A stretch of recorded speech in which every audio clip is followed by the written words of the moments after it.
So today I wanted to share with you guys my top tips for anybody who is wanting to become a runner. I have all the steps to how to start. I am currently running Division 1 cross country in track in college. I really love running and I know a thing or two about it. I get asked all the time by like friends and family members how to start running. It's such a great sport because you can do it for the rest of your life. I know a lot of my friends who played like soccer or other sports like that in high school kind of wanting to start running now that they're in college and not continuing on their sports. It's just a nice thing because you don't need a lot of equipment, you don't need a team, you kind of just need yourself and a pair of shoes and then you can get started. It also is one of the best cardio exercises. It's so good for your heart. And the first thing I will say is yes, it does get easier. It does not always feel so exhausting and so hard and like you literally never want to do it again. But I typed up some of my best tips to give you guys to just kind of start and get into a good routine. I'm also going to create kind of a sample training plan for you guys if you want to get started. But first, I wanted to start with gear. So the nice thing about becoming a runner is just to start out, you really don't need much at all. If you want to start soccer or a lot of other sports, you kind of need to get all the equipment, you need to get shin guards, you need to get a ball, you need to get like a net, somewhere to practice. It's a lot more work that goes into it. Running, honestly, all you need to start is your phone and a good pair of shoes. I would say, I think it's worth it to invest in a good pair of tennis shoes just because you don't want to get injured. It's going to cost a lot more money to go to physical therapy or the doctors if you end up getting like shin splints or something like that. So to get good running shoes, you can go to like a specialty store near you. I like to go to the Brooks outlet because they had cheaper options. What I used to run in all throughout high school were Brooks, and I switched to New Balance, and once I found the pair it was good for my feet, I started to order them on Amazon so I didn't have to like go in person. But I highly recommend going in person, getting evaluated so that a specialist can tell you what pair of shoe will work best for like your type of feet, your arch. Because I will say, once I found the pair of shoe that worked well for me, I ordered it on Amazon and I continued to order it for like a year, and then one day they like discontinued the brand that I ordered. It popped up with like their new version, so I just ordered that one on Amazon because I wanted to save myself the trouble of going back in the store to getting reevaluated. And I ended up getting really bad blisters, and then my foot actually almost went septic. I'll insert a picture here. So I had to go to the ER and that was a whole situation. So save yourself the trouble and just go to a specialist and try to find a good pair of running shoes. Putting a lot of miles and putting that type of wear on your body, you're gonna want good shoes. And then the second thing that you're going to need is a phone or something that can track your mileage. So for like all throughout high school, I always used my phone and I used this app called Run Tracker. And it did everything that I needed it to do. It tracks your mileage, it shows your progress, how much you've ran for the whole week. It like speaks to you at every mile. It's like, this is your pace, you've gone a mile or whatever. You can set it to speak to you at every half a mile, quarter of a mile. You can change it to kilometers. It's super easy and simple to use. And going into college, I was actually required to get a watch. So I have the Garmin watch. It's super easy. You just like press start, stop, and then you can literally just click run right there. It can connect to Strava, and it's just like a fun thing to have in the running community, to have Strava and do all that stuff. But you also don't need a watch to have Strava. You can download the app as well. I always still bring my phone anyways on my runs, even when I have my watch, because safety obviously. And I like to listen to music. So honestly, if I'm already carrying my phone on my run, I might as well just track it on my phone. So I feel like save yourself the money unless you want to. It's definitely nice to have a watch. You don't need to invest in one. Also, the Garmin are more expensive, I believe. You can probably get like a Fitbit or I don't know. All I know is this was the cheapest Garmin and it was like 150 bucks. So they're definitely an investment. Last piece of equipment you might want is headphones. I've always just ran in my AirPods because they're what I have and they work well for me. I know some people like to get the little AirPod hooks so that they like stay around your ear if you get really sweaty in your ears and so they don't fall out. So now they have like those attachable like Beats headphones that like go around your head and then into your ears, which are like supposed to be really good for running. I always wanted those, but they're quite expensive. Now AirPods work well for me. So I would say that's all the equipment you really need to start running. Then the next step I would say be to set a realistic goal. If that's to do a 5K, a 10K, a marathon, I don't know. Set a realistic goal that you know that you could achieve in a certain timeline. Maybe a way to set a goal is to sign up for a race like 6 months from now so that you're kind of set in stone. Already paid for it, you have to do the race. Maybe if you don't want to start with racing, you just want to start getting into a habit of running, set yourself a goal of maybe reaching like a 10-mile run, a 5-mile run. That's some sort of a goal that you can work towards and achieve. Then to piggyback off of that, make sure that you find a way to make running enjoyable and fun for you. If every experience you have with going on a run is miserable and you feel like you're gonna die, you're not gonna want to do it again and it's not gonna be consistent.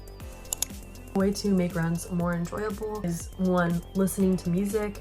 To me, I get so excited to go on my runs because it's kind of like my de-stress relaxed time where I get to listen to music, I be in fresh air, be outside, and it helps me to relax a lot. And honestly, I feel like it's kind of like my therapy. It helps with my anxiety. Like back in high school when I would have a bad day or something, I would get so excited to like finish school so I could just go for my run and just like be outside. Also, runner's high is such a thing. So once you really get into running, you feel so good after, and you just feel like energized and happy because it is like scientifically proven. It like releases dopamine or something like that. I think I would add into making your runs more enjoyable is a variety in scenery, exploring different running routes to keep your experience exciting and fresh, running in parks or trails or by the water. Also joining like running clubs or running groups. Always fun to run with other people, and it makes it go by a lot faster. Another fun thing about running is it's all against yourself. There's not really a lot of competition with other people. You're not running like on a team, obviously, about like beating your own PRs and becoming the best version of yourself. A really fun thing is signing up for races and kind of show off all the hard work that you put in. And it can be so fun to sign up for different fun races. You could travel to go do fun races. They could Disneyland half marathon. They have all sorts of fun races and fun places, so it's an exciting thing to keep you motivated and working towards the goal. You want to start off running at a pace that is comfortable for you, that you're able to enjoy it. If you're going on all your runs at a sub 7 minute pace, sub 8 minute pace, I don't know, whatever pace is hard for you, and it's just like exhausting and you're so tired and not enjoyable, you're not going to continue to do it. So find that pace that you're able to just run consistently. This is called like your conversation pace. Obviously going to be different for everybody. Don't feel pressured into what your pace needs to be. You're just starting out and you're just trying to get into running. Even if your pace is a little bit faster than walking, good thing about running is literally anyone can become a runner. It's just about building up. So if you start out slow, that's okay. As you continue to do it, you're gonna be able to build up instead of starting out really high and then you're gonna end up feeling you're not able to consistently keep up with it. So you kind of find your pace, you figure out a way to make it enjoyable. It's time to create a consistent routine, consistent training plan. This is the thing that I just love so much about running.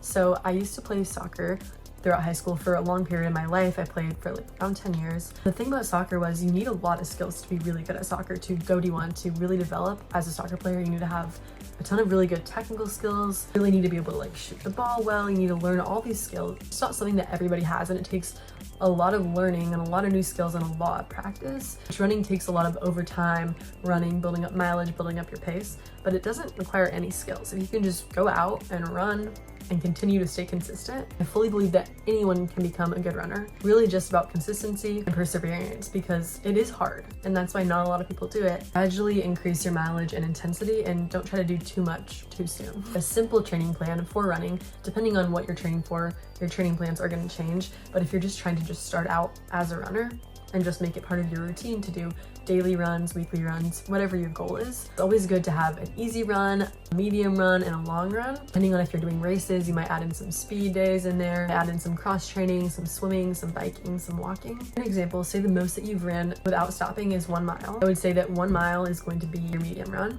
and then I would say do half a mile for your easy run, and then do 2 miles for your long run, because your long run is supposed to challenge you. It's supposed to be a little bit longer. Start out with like Monday, for example, do a half a mile. Tuesday, a cross training day with swimming or biking or walking. Wednesday, do your base medium run, running 1 mile. Thursday, take another cross training day. Friday, do your long run. Saturday, take a cross training day. And maybe Sunday, take a rest day. And then start to build up on that. So then maybe the next week you do 2 miles is your easy run, and 3 miles is your base run. 5 miles is your long run. Your long run should be uncomfortable, but not uncomfortable to the point where you could not finish it.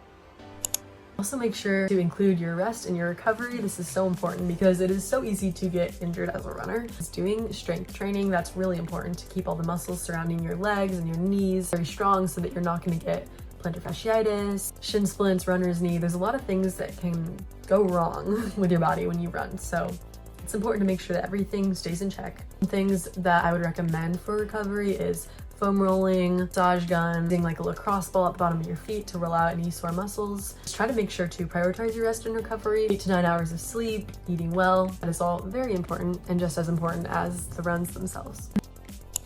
Then the last aspect to starting running is mindset. Running is, I believe, like 90% mindset. Really all about just keeping your mind positive, just reminding yourself your reason for wanting to run and not to give up. And it's gonna be hard at first. Running is definitely a very difficult thing to do. You just have to keep your mind there, pay attention to your breathing, your form, your surroundings, listening to good music to keep your mind positive, and just really try to make your running environment that feels like a place for you to go, to relieve your stress, to get outside. Just try to make it a really positive experience. Don't push your pace too fast in the beginning. listen to good music, listen to a podcast, do what your body needs to do to make it enjoyable so that you're able to keep building. And there's gonna be times when you're gonna have to like tell yourself, keep going, I wanna stop, but you gotta keep going. And that's just the mental toughness that's gonna come with becoming an endurance runner. Running is such an amazing habit to form. It's something that you can do for the rest of your life if you have proper training for fueling, recovery, and just have the right mindset. I fully believe that anybody can become a runner. You can become a runner. Go out there, get started, and start building consistently and slowly, and you will definitely get there and build up to where you want to be. So I hope some of these tips helped you guys into figuring out how you're going to start your journey as a runner. If you guys have any other questions or any type of other running videos that I should create, please comment them down below, and I would love to make more videos because I love talking about running. If you guys would like me to help create like a training plan personalized for you, comment below wherever you're at right now, and I can try to help curate something for you. I hope you guys have a great day and go run.